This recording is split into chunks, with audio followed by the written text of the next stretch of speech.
Muy buenas tardes a todos, como decía. Bienvenido, don Luis Javier.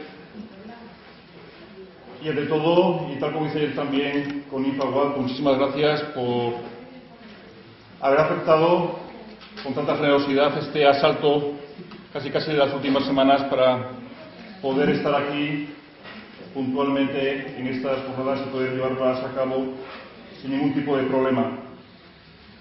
Terminamos hoy las jornadas, terminamos hoy las ponencias, termina ese recorrido que dibujábamos el primer día, en el cual nos encontrábamos con Cristo, hacíamos comunidad con Él, con sus apóstoles, en esa gran comunidad que es la Iglesia, y el día de ayer y el día de hoy iban dedicados al hecho de ser testigo en el mundo de hoy.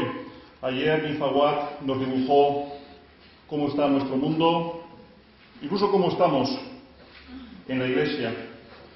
Y hoy le toca a don Luis Javier Argüello, vicario general de la Archidiócesis de Valladolid, la cuarta ponencia en la cual desarrollará a lo largo de la misma cómo ser testigo hoy a la luz de la doctrina social de la Iglesia. Él es un gran especialista en este ámbito de la doctrina social de la Iglesia.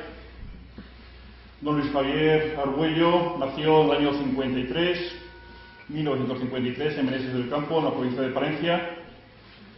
Realizó sus estudios primarios en una escuela unitaria en su propio pueblo y se desplazó a Valladolid a hacer el bachillerato en el colegio de Lourdes de los hermanos de la Salle, donde obtuvo el Premio Nacional de Bachillerato. Estudió en la Facultad de Derecho de la Universidad de Valladolid, en donde se licenció en 1976, también con premio extraordinario fin de carrera. Desde ese año 1976 y hasta 1981 fue profesor de Derecho Administrativo en dicha facultad. Desde 1981 a 1984 fue profesor del Colegio Nuestra Señora de Lourdes y miembro del equipo de pastoral de la provincia de La Salle del noroeste de España. Durante aquellos años de colaboración con Cáritas Diocesana, trabajó también en la atención a toxicómanos y además fue también el primer presidente de Justicia y Paz en Valladolid entre los años 1979 y 1983. En ese año, 1983, ingresó en el Seminario Diocesano de Valladolid, donde realizó los estudios eclesiásticos en el Estudio Teológico Agustiniano. El 27 de septiembre de 1986, es decir, dentro de una semana, hará 26 años que fue ordenado presbítero por don José Delicado Baiz. En ese mismo año de su ordenación sacerdotal, 1986, comenzó su labor como formador del Seminario Diocesano y en 1997 fue nombrado rector del mismo. Desde el 2003 compatibilizó su puesto de rector del seminario con el de vicario episcopal de la ciudad de Valladolid. Ambos cargos tuvo que abandonarlos el pasado año al ser nombrado vicario general de esa diócesis de Valladolid, puesto que desempeña desde el 4 de julio de ese 2011. Habitualmente participa en diversos cursos, aulas sobre temas de espiritualidad laical, sobre dimensión social de la fe, además de publicar artículos y trabajos en revistas de otras especialidades. En los últimos dos años y pico también ha intervenido en bastantes congresos y cursos sobre la encíclica de Benedicto XVI, Caritas in Veritate. Pues nada, don Luis Javier, le dejamos la palabra para que a lo largo de estos 40 o 45 minutos que tiene por delante nos pueda desbrozar lo que es esta cuarta ponencia. Buenas tardes y bendito sea Dios, siempre. Como en este rato me parece que siempre se comenzaba con una oración, si os parece decimos juntos: Dios te salve María, llena eres de gracia, el Señor es contigo, bendita tú eres entre todas las mujeres, y bendito es el fruto de tu vientre Jesús. Santa María, Madre de Dios, ruega por nosotros pecadores, ahora y en la hora de nuestra muerte. Amén. Testigos. Esta es la palabra que desde la organización de estas jornadas a mí se me ha propuesto para tirar un poco de ella. Testigos. Testigos de un hecho. Porque si no, ¿cómo podríamos fundamentar lo de ser testigos? O cuando nos situamos ante alguien, ¿de qué o de quién somos testigos. Testigos de un hecho sorprendente. Dios existe, se ha encarnado, nos ha mostrado su rostro, nos ha abrazado con su misericordia, nos ha pasado su aliento y camina delante de nosotros en una irremediable mañana de Pascua.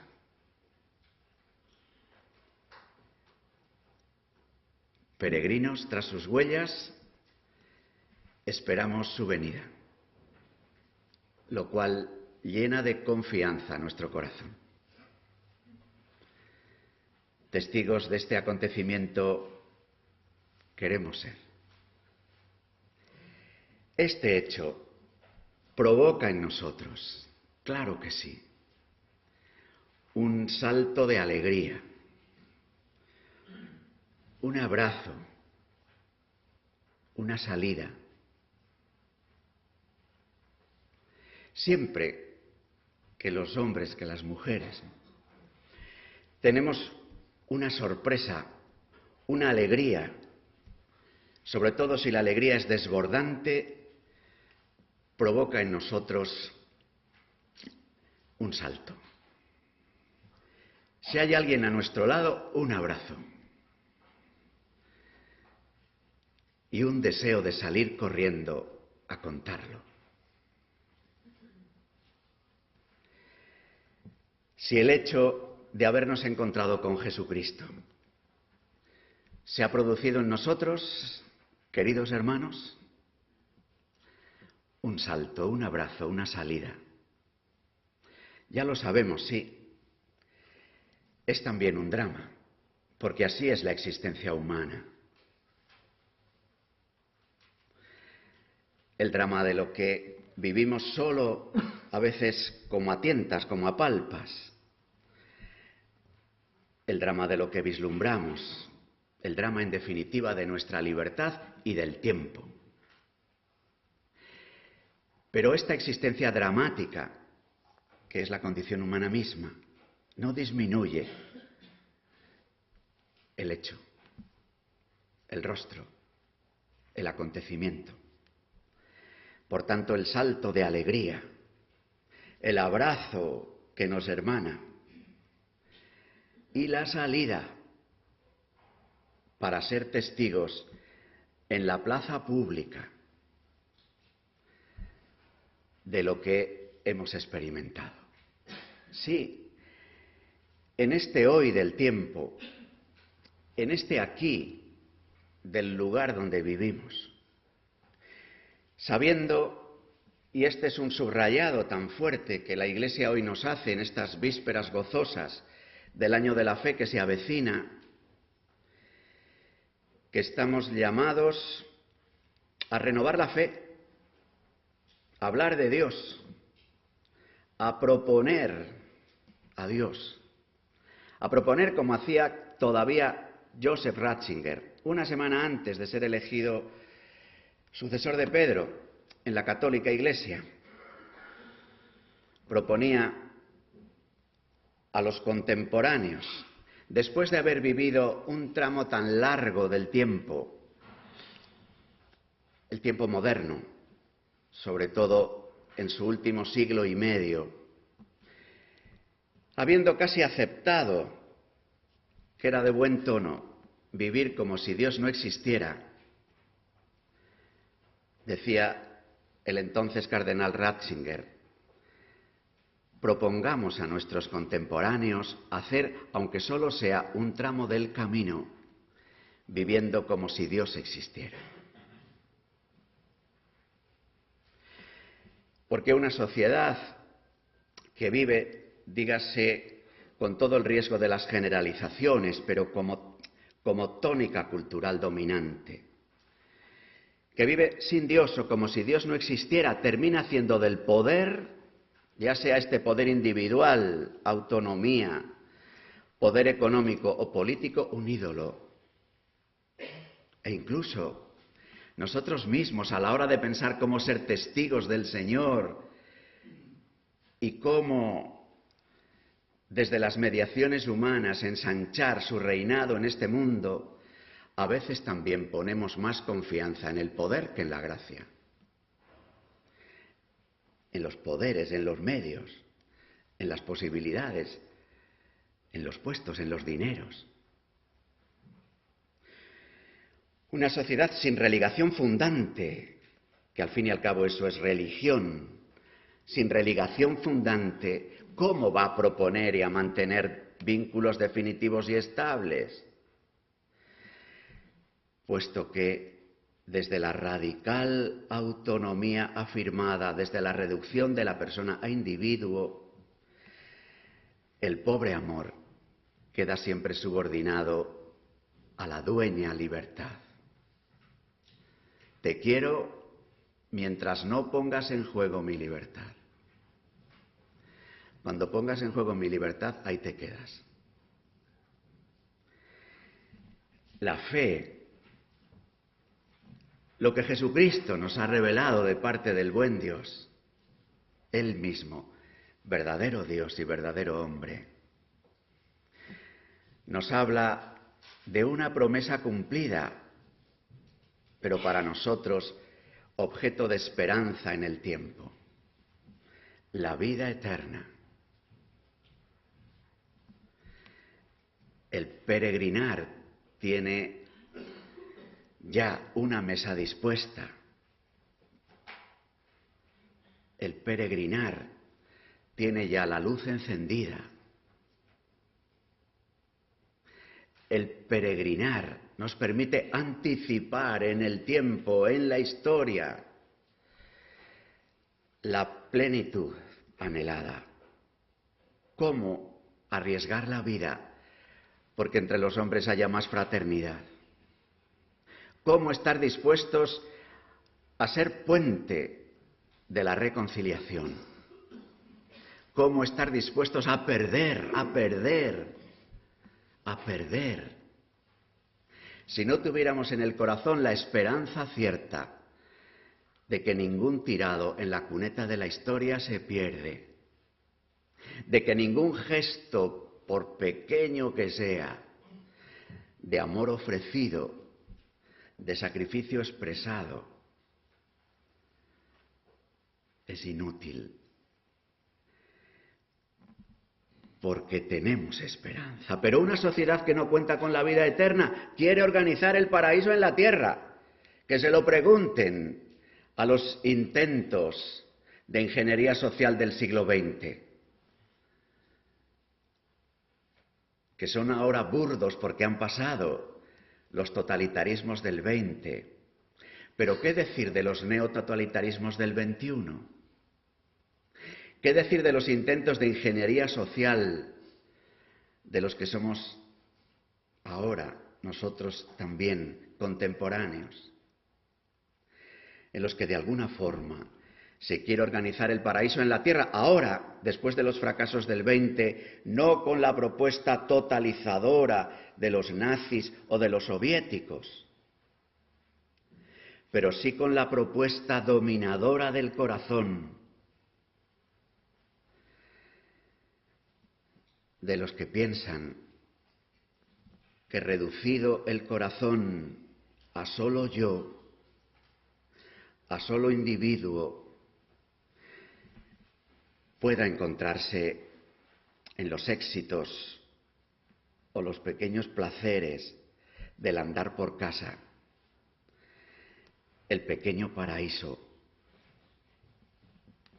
Pero así, ¿cómo encontrar sentido al sacrificio, al sufrimiento, a la muerte, que forman parte también de nuestro testimonio? Pero aunque el sufrimiento y la muerte no tengan sentido, aunque el sacrificio como amor ofrecido no sea razonable, sin embargo, los totalitarismos antiguos y nuevos están dispuestos a causar sacrificio, sufrimiento y muerte a otros para asegurar el propio paraíso aquí y ahora. Surgen con todo diversas formas de religiosidad, Pero este tiempo es un espléndido tiempo de oportunidad. La Iglesia, que en el Pentecostés del Concilio Vaticano II ha sido renovada, también el año de la fe nos da la oportunidad de sacar brillo de nuevo al Santo Concilio. Y seguramente la oportunidad de poderle leer de una manera más penetrante que la que se hizo en las primeras décadas del posconcilio, de una manera más serena, en un tiempo adecuado. Fijaos que los grandes concilios que en la Iglesia han sido, han tardado como poco 100 años en prender. Los extraordinarios concilios de los siglos IV, V, VI, que dieron pie al credo y que alumbraron formas nuevas de vida en la Iglesia, que esa luz ayudó a atravesar todo el tiempo medio. Incluso sería difícil comprender las experiencias luminosas de Francisco y Domingo en el siglo XIII sin el Pentecostés del Concilio de Letrán de aquella misma época. Como tampoco podríamos comprender la luz que iluminó el arranque del tiempo moderno sin el Concilio de Trento. Y los santos y las vidas de testigos que con Benito, Agustín, Martín de Tours, Paulino de Nolan, en el Pentecostés de los siglos IV, V, Francisco Domingo en el siglo XIII, Ignacio de Loyola, Juan de la Cruz, Teresa de Jesús, Juan de Ávila, Vicente de Paúl, Felipe Neri. Y ahora, precisamente para abrirnos al tiempo tan nuevo, yo creo que a fuerza de repetir que el tiempo que vivimos es nuevo, no nos lo acabamos de creer. Es verdad que los tiempos nuevos, cuando de verdad lo son, no se miden a ritmo de telediario. No se miden por lo que puedan contar las tertulias de las mañanas, sino que el ritmo del corazón humano nos habla de que los tiempos nuevos en los que hemos de ser testigos del hecho se han de medir como poco por décadas, como poco por décadas.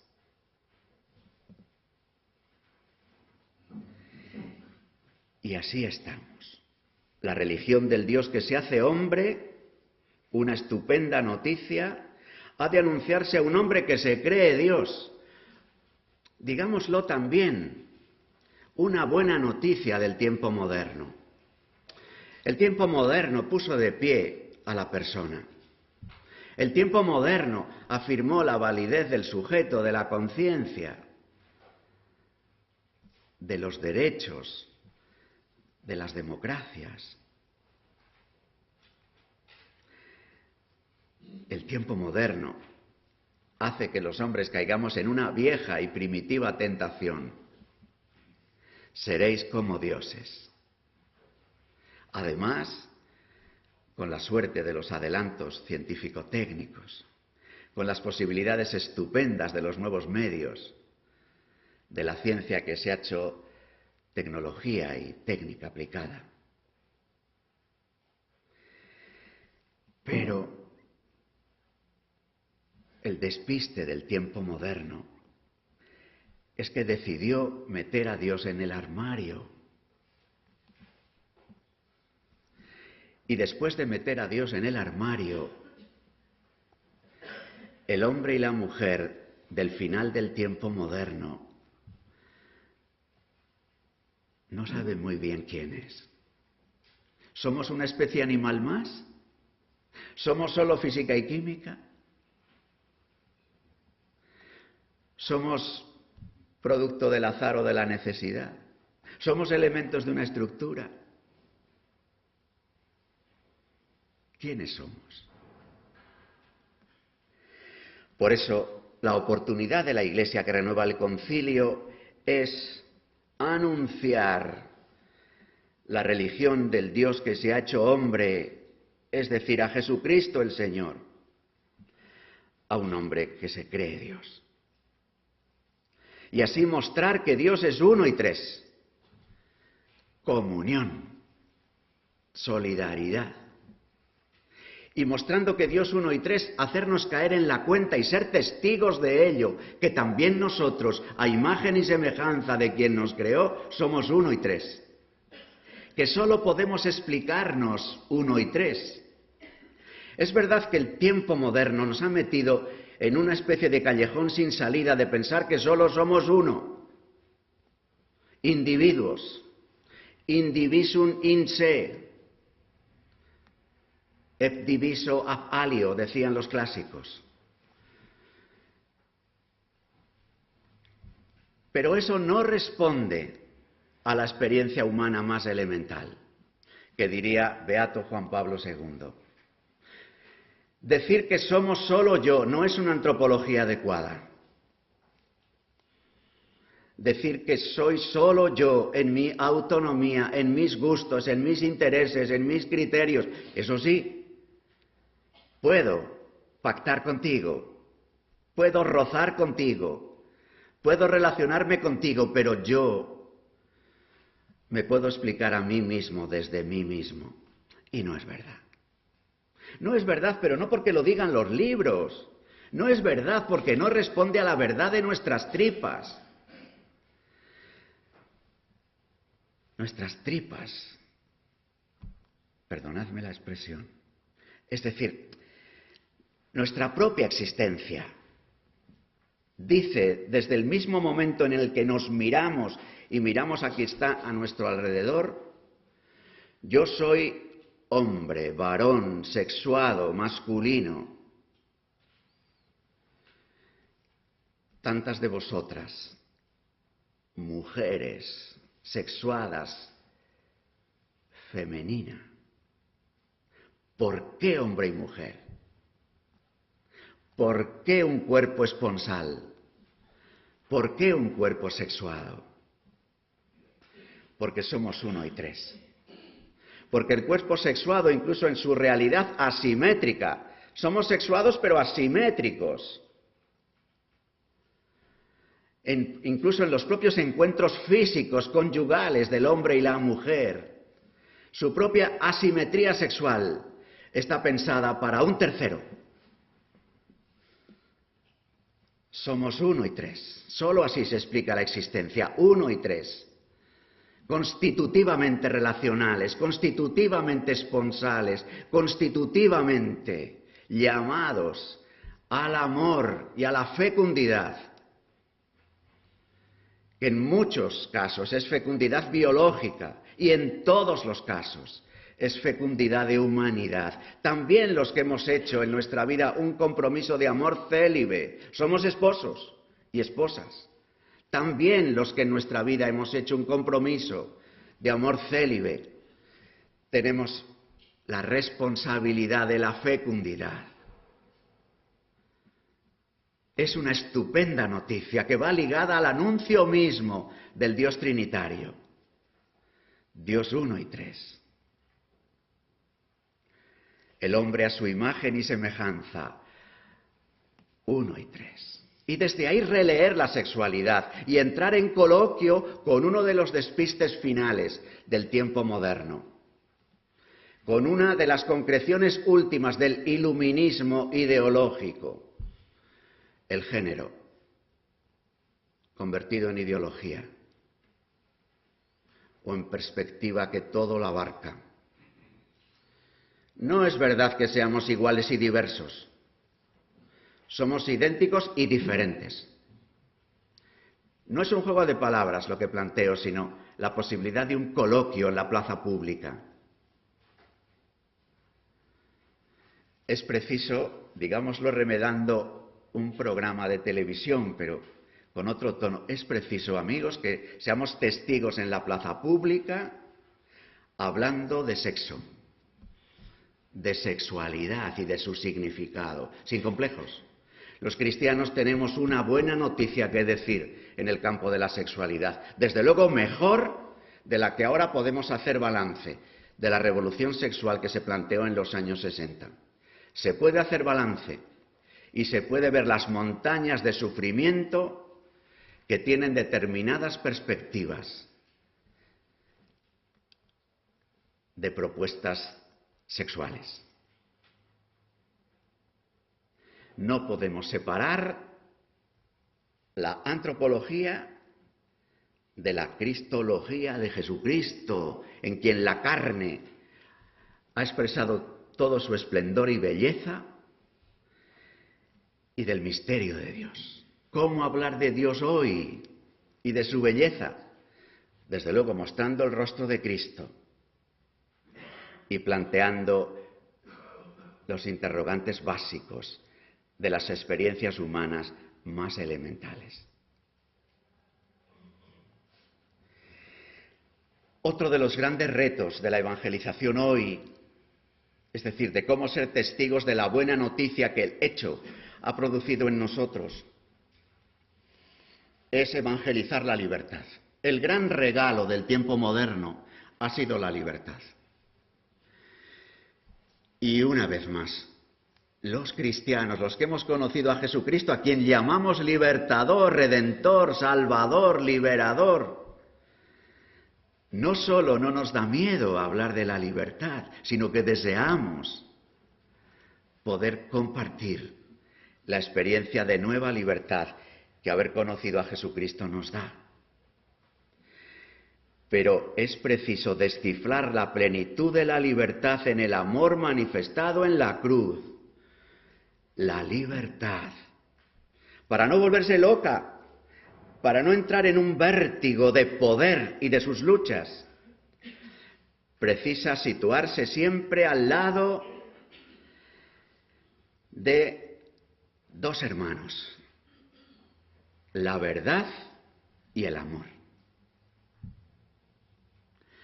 La libertad que expresa la verdad de lo que somos, la libertad que se orienta a lo que constituye el corazón más profundo de lo que somos, amor.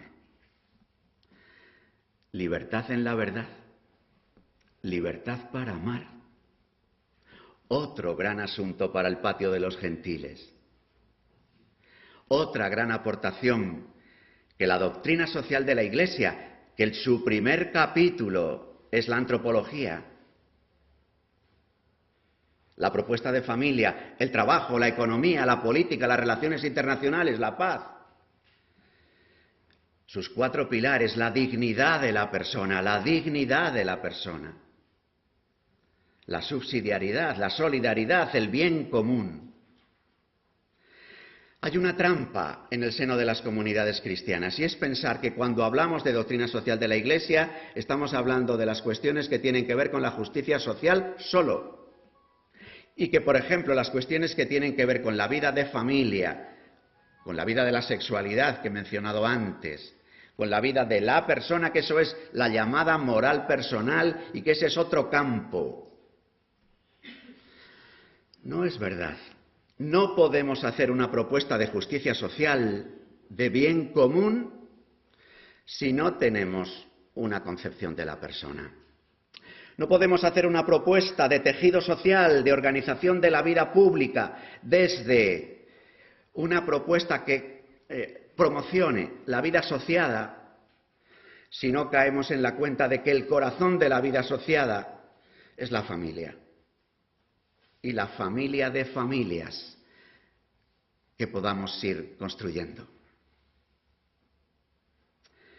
Hemos caído en la trampa, yo lo recuerdo, por ejemplo, cuando se hablaba de Juan Pablo II, cuando aparecían las diversas valoraciones de Juan Pablo II, incluido en el interior de la Iglesia.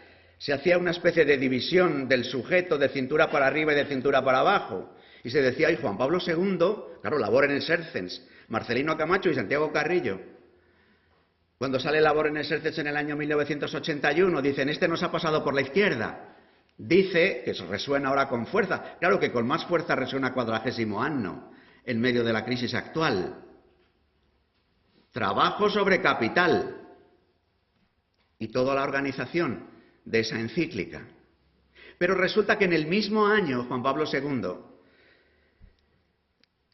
promulga la exhortación apostólica Familiaris Consortio y en el mismo año está dando las catequesis sobre la teología del cuerpo, interrumpidas por el atentado del mismo año, en mayo, en la plaza de San Pedro.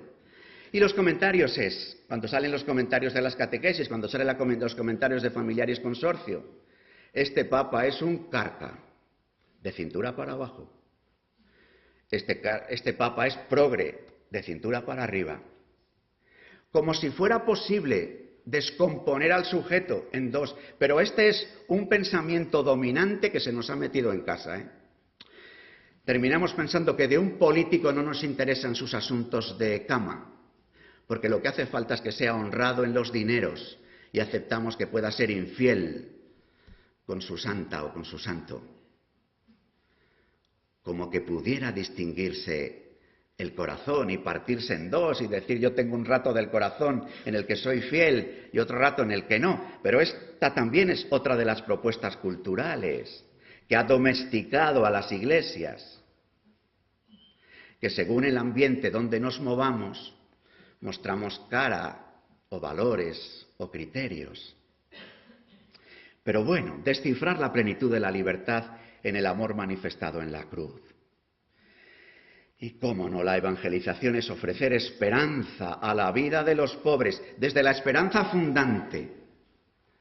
Jesucristo ha vencido a la muerte y somos peregrinos hacia la tierra de los vivientes. Jesucristo ha vencido al pecado y ha derrotado a todas las injusticias, al dragón y a su bestia. Aunque el dragón sigue vivo. El Señor ha derrotado al demonio, pero no le ha matado. Y tiene capacidad de seducir. Y de lo que seduce del corazón pasar el poder a la bestia, como dice el 13 del libro del Apocalipsis, el capítulo 13. Precisamente en el combate histórico, en ese combate que se relata en el libro del Apocalipsis, en la espera de la victoria final de Jesucristo, y anticipándola y anunciándola desde los hechos combatientes de nuestra existencia. No en vano la tradición de la Iglesia nos llama a los que peregrinamos en el siglo Iglesia militante. Vamos abriendo, llenos de esperanza, el camino al Señor que viene, regalando esperanza a la vida de los pobres. La condición actual del mundo, sobre todo del mundo occidental en el que nosotros vivimos y que tiene tanto que ver en la organización de todo el planeta y que ahora precisamente por la emergencia del mundo asiático estamos como sin encontrar el sitio. Estamos en este dilema tremendo de nuestra sociedad del bienestar, de nuestro estado del bienestar. ¿Qué pasará en los próximos 10 años? ¿Aceptarán los chinos nuestras reglas del juego, laborales, sociales, o nos tendremos que convertir a las reglas de los chinos? Y por tanto aceptar ser esclavos. En lo laboral me refiero. Algunos pasos se están dando en los últimos meses. En esta especie de situación de impotencia que decimos, porque claro, una nación como la nuestra, en el que desde las administraciones públicas y los ciudadanos debemos más dinero que el Producto Nacional Bruto de un año, pues claro, ¿qué vamos a hacer? Pues tenemos algo que hacer, que es organizarnos de manera nueva. En el siglo XIX no existía el estado del bienestar. Y nuestros antepasados, incluidos los antepasados de la Iglesia, porque a veces pensamos que todos los logros sociales que arrancan en el siglo XIX arrancaron del marxismo, y no es verdad. Antes que las propuestas marxistas están las propuestas que surgieron de las comunidades cristianas, en experiencias mutuales, en experiencias asociativas, en experiencias de compartir los bienes, en experiencias de sacar adelante publicaciones, haciendo sociedad. Este es un reto de hoy. No lamentarnos solo. Desde luego hay que hacer presión política. Pero yo diría que poner más corazón en innovar. En lo que también Beato Juan Pablo II decía, Novo Milenio Ineunte, una nueva imaginación de la caridad. Bueno, pues la condición actual del mundo es consecuencia directa de la descristianización. Y el sujeto de la descristianización lo somos en primer lugar nosotros mismos y no el mundo. Si el mundo que un día fue cristiano ha dejado en buena medida de serlo, es porque nosotros los cristianos hemos dejado en buena medida de ser cristianos. El cristianismo ha dejado de ser, para todo un sector de nuestra sociedad, una posibilidad real de vivir la vida humana. Pero preguntémonos por qué. ¿Por qué para nuestros contemporáneos lo de ser cristiano es como una especie de arqueología? A lo sumo se acepta para organizar la fiesta de la vida, para seguir haciendo las fiestas de los pueblos o para acompañar los tramos del crecimiento de las personas. Porque lo mismo, los cristianos llamados permanentemente a evangelizar la cultura. Cuando digo la cultura no me refiero solo a la cultura académica o universitaria, sino a la cultura como la forma de vida, la cultura como el cultivo de lo humano en todas sus dimensiones. Resulta que más bien hemos sido domesticados por las culturas emergentes, sobre todo en tres ámbitos. En el ámbito de la casa, tendríamos que decir, hermanas, hermanos, como un testimonio básico.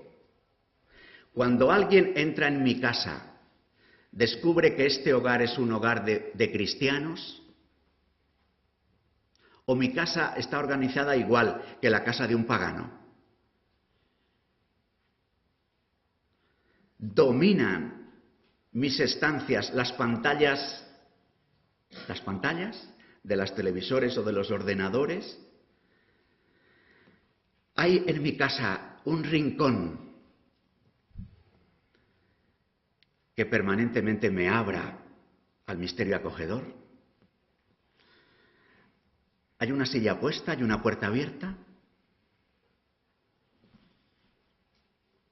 Es el testimonio básico. ¿Cómo es mi casa? ¿Qué signos hablan en casa? La casa. Otro aspecto es el de las relaciones económicas y laborales. Desde una pretensión que las teorías económicas de los dos últimos siglos nos han tratado de meter en el corazón. Sobre todo, yo diría, en el tramo final. Y es que la economía es una ciencia neutra. Una ciencia, una técnica, como que no llevase detrás de sí toda propuesta económica, que en definitiva es una propuesta de progreso humano, no llevase detrás de sí una concepción del hombre, unos valores, unos criterios. Pues bien, montones de veces los cristianos hemos pensado, no, lo de la vida cristiana es una cosa como más íntima, que me da motivaciones, algunos valores, que me consuela. Pero luego, en la vida económica tiene sus reglas del juego. ¿Qué va a tener que decir el Evangelio ahí? A lo sumo que sea honrado.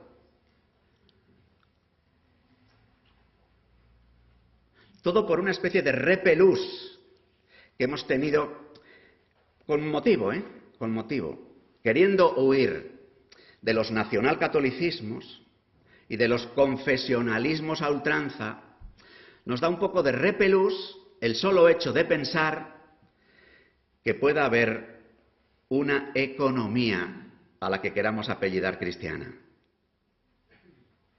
o una política. Eso tiene que ver con más cosas, por ejemplo, con toda la reflexión de la teología moral de los últimos 50 años, en la que prácticamente durante un tiempo hubo un rechazo de pensar que la moral católica o la moral cristiana tuviera algún contenido propio.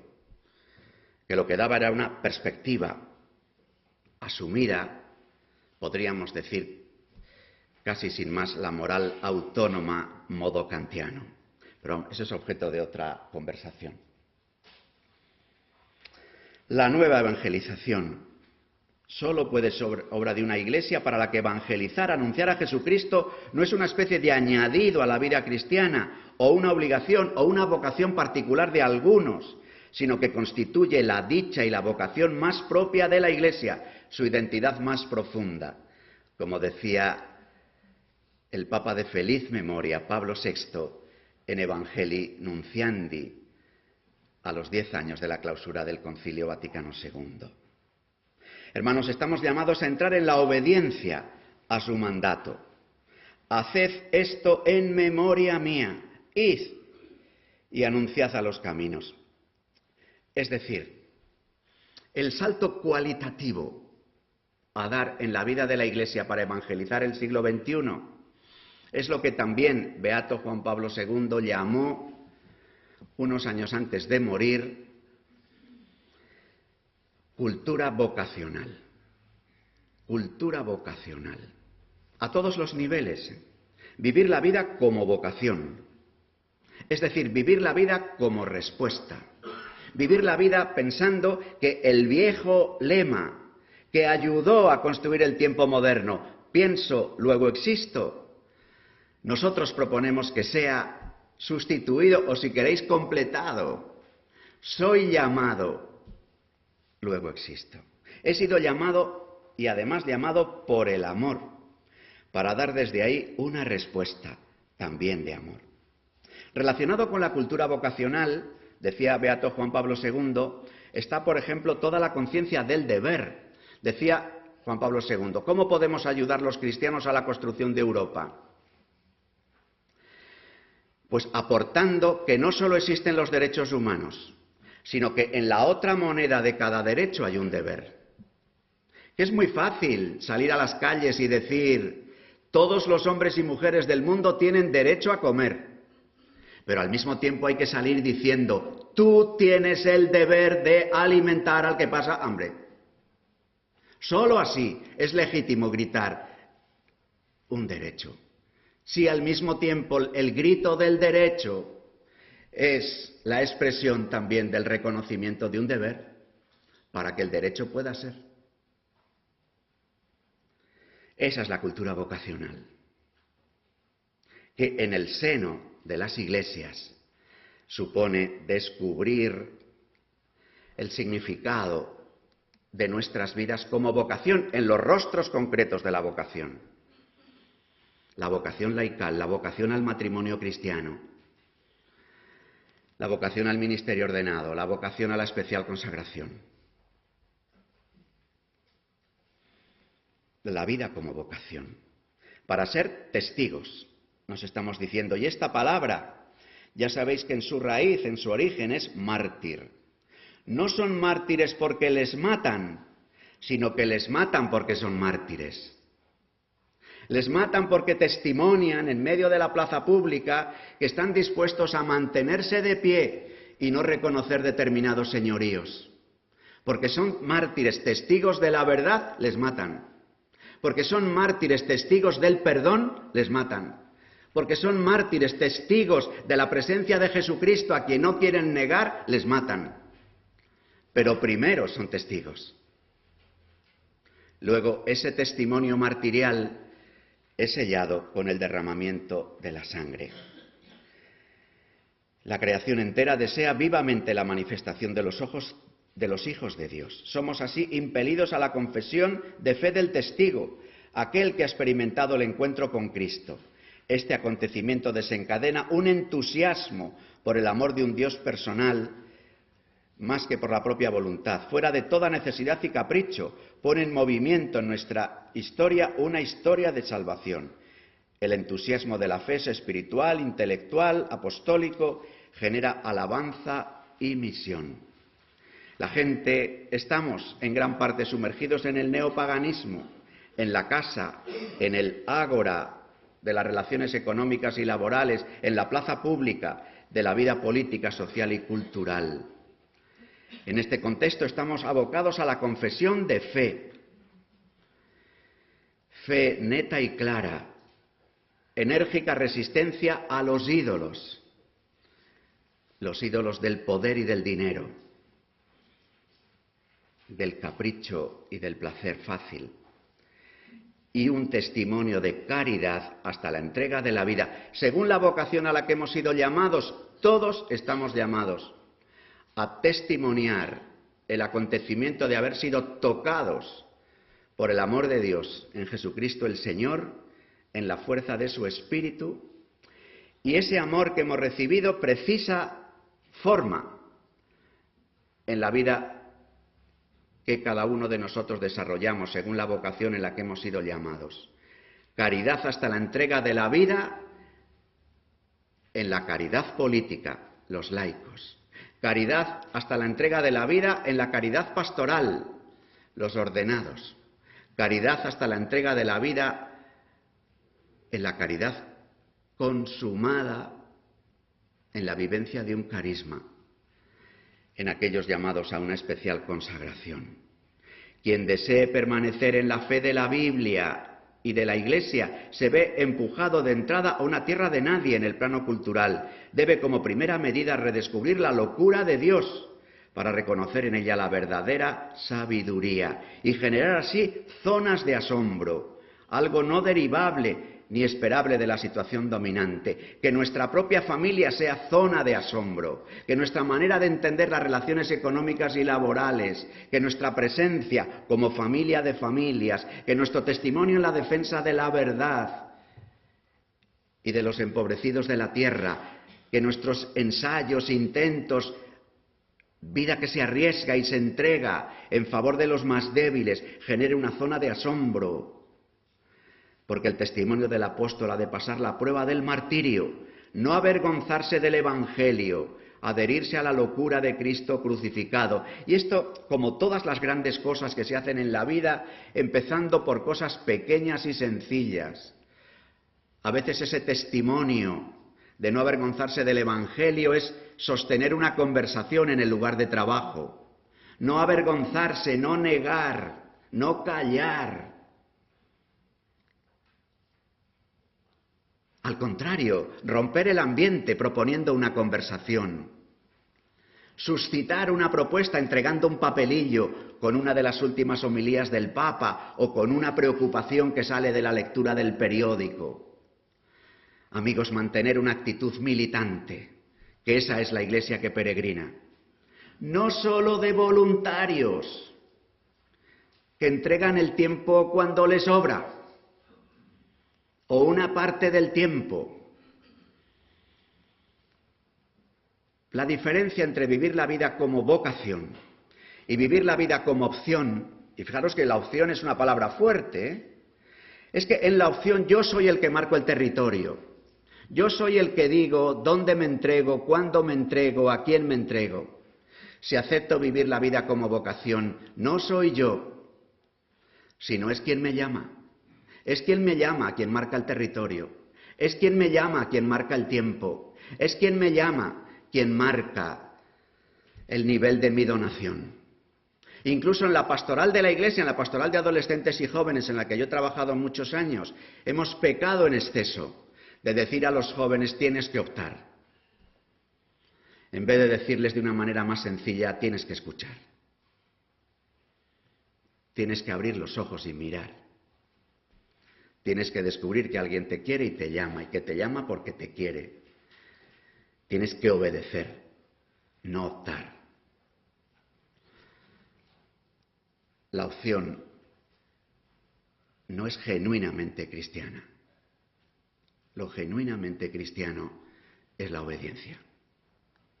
Ya sé que esto rechina a oídos modernos. ¿Por qué es genuinamente cristiano? Porque es la actitud del Hijo. Obediente hasta la muerte y muerte de cruz. Es la actitud del Hijo. El Hijo no optó, el Hijo obedeció. Somos llamados a la libertad de los hijos por quien aprendió sufriendo a obedecer. Somos llamados a la comunión de los hermanos por quien en la mesa nos partió el pan y lavó los pies. Somos llamados a coger el encargo de ser heraldos del reino por el Cordero degollado que quita el pecado del mundo, dando forma en nuestro corazón a la caridad política. El testimonio propio de los laicos. Entregar el amor del Señor como caridad política. Os he copiado en el esquema 3 textos. El primero, el número 29 de Deus Caritas Est, en el que Benedicto XVI habla de esto, hablando de caridad social. Luego, en Caritas in Veritate, en el número 7, habla también de la vía política de la caridad, política o institucional. Juan Pablo II a la caridad política la llamaba solidaridad. Y definía la solidaridad en el número 38 de Solicitudo Rei Socialis. No es un sentimiento superficial por los males de tantas personas, cercanas o lejanas. Al contrario, es la determinación firme y perseverante de empeñarse por el bien común, es decir, por el bien de todos y cada uno, para que todos seamos verdaderamente responsables de todos. Así, hermanos, la Iglesia y el significado, digamos, primero de la palabra Iglesia es esto que os pongo aquí entre comillas.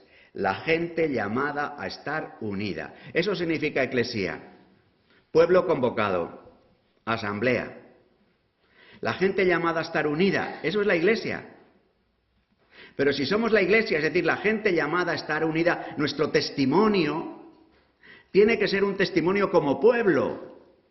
No solo un testimonio individual, que por supuesto es lo que también Benedicto XVI dice en Deus Caritas Est en el número 20, que al hablar de la caridad dice que la caridad es una llamada que se hace a cada fiel, una llamada que se hace a cada comunidad, y termina diciendo, esta llamada para ser respondida precisa organización. Es decir, el Papa recoge algo que nos hace caer en la cuenta de que el testimonio que estamos llamados a dar tiene que ser un testimonio personal, tiene que ser un testimonio ambiental o relacional y tiene que ser un testimonio institucional. Porque la caridad política trata de responder a todo lo que el hombre es, y somos 1 y 3. Somos dimensión personal, dimensión relacional, dimensión institucional. Y tiene que responder a todo lo que el hombre necesita. Y lo que el hombre necesita no solo es que atendamos a los hechos, a los efectos de las injusticias de este mundo, sino que atendamos también a las causas y las combatamos, porque militantes somos. Atender a las necesidades y atender a las causas. La gente llamada a estar unida tiene que dar testimonio de pueblo. Tenemos que dar testimonio como pueblo, tenemos que ser un pueblo visible. Fijaos el momento en el que estamos viviendo. La mayoría de nuestras diócesis, como los curas se mueren, como la gente que va a las iglesias envejece, como muchas de nuestras parroquias, sobre todo en los que tenemos muchas zonas rurales, han quedado empequeñecidas. Estamos en un proceso de carácter organizativo que llamamos unidades pastorales y todo esto, que bendito sea Dios, porque hay que organizarse. Pero, por favor, no pongamos ahí el corazón de nuestra esperanza. Porque aquello a lo que estamos llamados no solamente es a una reorganización cuantitativa, sino a una forma de presencia cualitativa nueva. En el posconcilio florecieron los consejos. Y bendito sea Dios, porque todavía algunas parroquias no se han enterado y todavía no hay consejos. Pero van a llegar tarde, porque lo que se nos pide hoy ya no son consejos. Los consejos es para organizar a un pueblo que ya no existe. Lo que se nos pide hoy son equipos misioneros, fraternidades apostólicas, un pequeño grupo en el que un presbítero que haga presente a Jesucristo, que encabeza la marcha de la Iglesia, que es el esposo de la esposa, 2 o 3 matrimonios que hacen presente a Jesucristo en el amor que el esposo tiene a la esposa y siendo laicos, Jesucristo entre los hombres, y un hermano o hermana de especial consagración de las antiguas familias religiosas o de las nuevas, que hace presente la radicalidad de la plenitud en un rasgo de la vida cristiana, constituirnos a la escucha del Señor en equipillo misionero, rompiendo el individualismo burdo de los curas. Los curas piensan que es legítimo ser individualistas al grito de decir no somos frailes. Si es al revés, si la apostólica vivendi forma, que es en la que se inspira San Ignacio de Loyola, en la que se inspira Francisco de Asís, en la que se inspira Domingo de Guzmán, es la que el Señor da a los 12. Si la referencia de vida fraterna en la Iglesia es la de los 12, si los que somos íntima fraternidad sacramental somos los 12 y los colaboradores de los 12, ya está bien de caminar como lobos solitarios. Necesitamos hermanas y hermanos a nuestro lado, para rezar con ellos, para que nos corrijan, para que nos ayuden a descubrir nuestro verdadero sitio.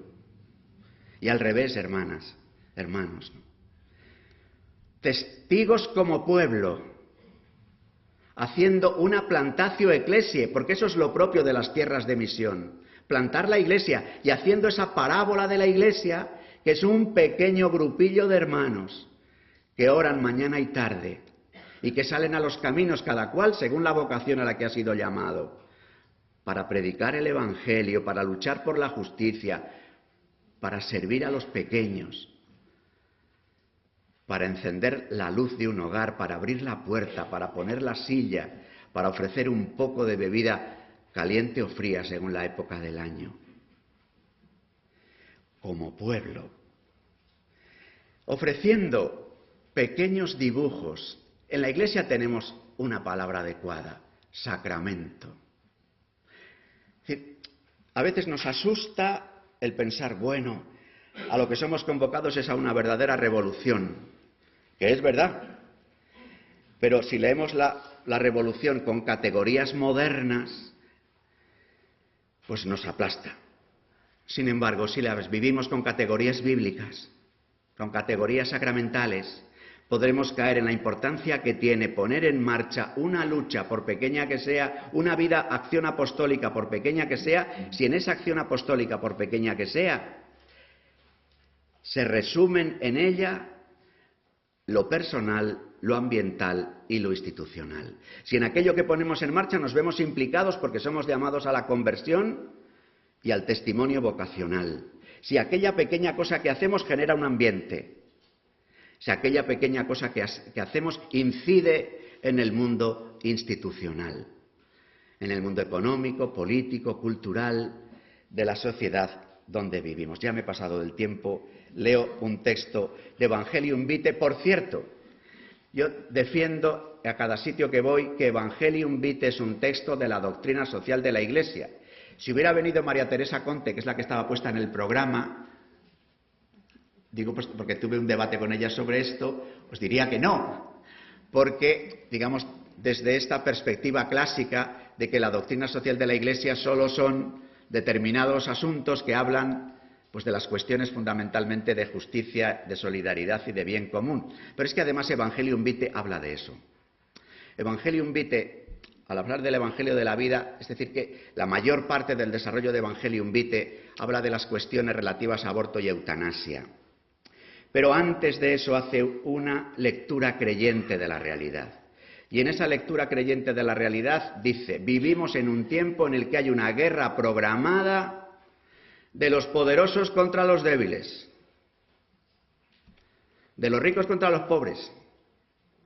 Y una expresión de la guerra programada es el hambre, es la guerra. Y otra expresión de la guerra programada es la esterilización, la anticoncepción, el aborto. Fijaros, en el año 2010 se hicieron en Naciones Unidas, una tarde de septiembre, balance de los objetivos del milenio. Todos habían fracasado menos uno. Los objetivos que se habían planteado en el 2010, cuando hicieron balance en el 2010, todos habían fracasado menos uno. ¿Cuál es el que no había fracasado? Aquel que tenía que ver con la expansión, socapa de salud reproductiva, la expansión de las legislaciones que permiten el aborto, de la expansión de la anticoncepción, y se consideró como un éxito. El representante de la Santa Sede levantó la mano y dijo: hombre, eso no se puede considerar un éxito. El que ustedes digan que cuando en el 2000 habíamos dicho que el hambre en el mundo en el 2015 tenía que haberse reducido a la mitad y en el 2010 se reconozca que es imposible cumplir ese objetivo en el 2015 y que habrá que esperar a finales del siglo XXI o al siglo XXII, y que consideren que esto otro es un logro. Esa misma tarde, un grupo de Naciones Unidas pidió la exclusión de la Santa Sede de Naciones Unidas. Al día siguiente, algunos portavoces, me lo permitís, lo digo con todo cariño, del cristianismo progresista, le pareció estupendo que la Santa Sede saliera de Naciones Unidas. Pero si la Santa Sede no hubiera estado en Naciones Unidas esa tarde, nadie hubiera levantado la mano y hubiera dicho que pensar que el aborto se extendiera, la anticoncepción creciera, fuese un logro. Más bien, y esto es lo dramático, quizás haya que pensar que todo el envoltorio de celofán que tiene su atractivo y su buena intención de los objetivos del milenio, en realidad lo que encierra es el gato encerrado de una estrategia que muchas agencias de Naciones Unidas mantienen. Es una estrategia que un tal Joseph Ratzinger denunció en el mismo año 2000, en un artículo que apareció en el periódico de la Conferencia Episcopal Italiana Avvenire. La estrategia actual para gestionar la globalización, decía Ratzinger, es que como hemos perdido la esperanza de que podamos dar de comer a todos, es que haya menos comensales a la mesa. La verdad es que lo que dijo Ratzinger en el 2000 se cumplió en el 2010 en el balance de Naciones Unidas. Pero aquí estamos nosotros para ser testigos del Evangelio de la vida. A todos los miembros de la Iglesia, pueblo de la vida y para la vida, dirijo mi más apremiante invitación para que juntos podamos ofrecer a este mundo nuestro nuevos signos de esperanza, trabajando para que aumenten la justicia y la solidaridad y se afiance una nueva cultura de la vida humana para la edificación de una auténtica civilización de la verdad y del amor.